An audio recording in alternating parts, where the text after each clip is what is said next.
del tercer emir, ¿no? Que es la tercera, se puede decir etapa o O consecuencia época. o época, ¿no?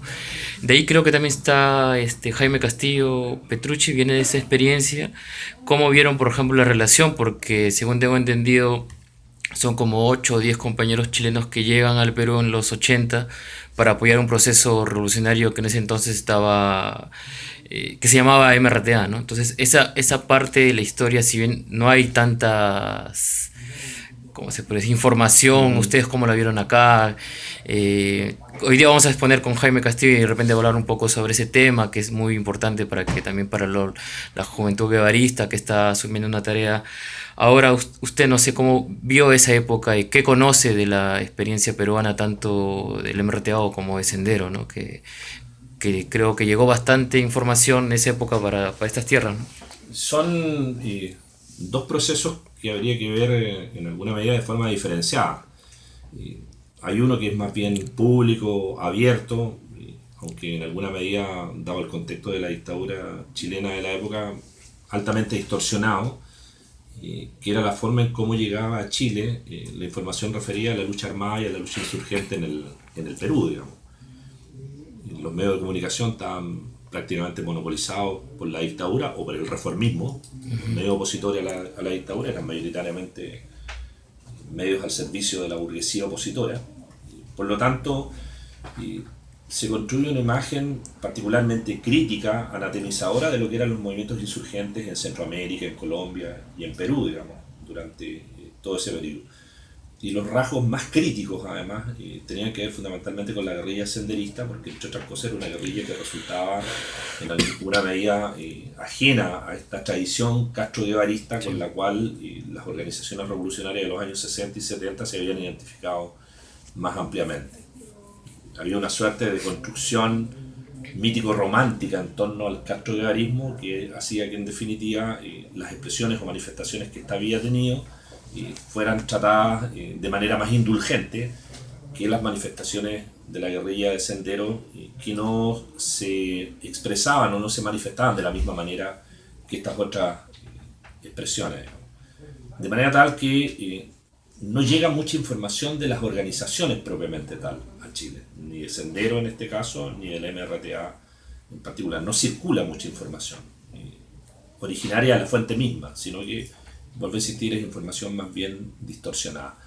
Pero pese a ello, al interior de las organizaciones revolucionarias y particularmente al interior del MIR, hay una construcción de identificación política con aquellas organizaciones con las cuales se convierte, con las cuales se comparte un ideario común desde el punto de vista de la transformación revolucionaria de la realidad y la configuración de un escenario político a escala latinoamericana, que es en este caso con el Frente Sandinista en Nicaragua y particularmente con la tendencia que lideraba Tomás Borges, con el Frente Farabundo Martí en El Salvador, con el ELN en Colombia y con el MRTA en Perú.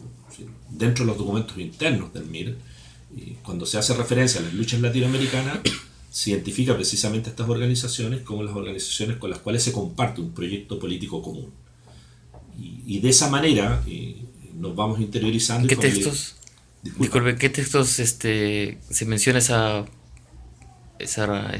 No, en las publicaciones internas del MIR. Me refiero al Rebelde, que era ay, el boletín oficial de la organización.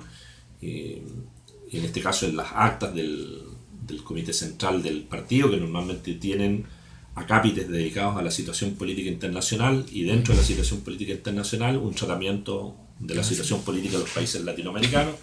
Y ahí, digamos, se van identificando a estas organizaciones con las cuales se expresa un vínculo de solidaridad desde el punto de vista de las luchas que se están desarrollando durante este periodo. Y en ese sentido, la información que llega es una información relativamente fragmentaria en esa época, pero no obstante ello, surgen o se configuran escenarios en torno a los cuales se van construyendo filiaciones, empatía, adhesiones y por lo tanto solidaridad. Ahora, los vínculos más estrechos, es decir, las campañas políticas de apoyo, solidaridad con el desarrollo de las experiencias revolucionarias en otros países de América Latina era información más compartimentada. Sí, no era información que circulara libremente en los comités de dirección o en las estructuras de base de la organización partidaria.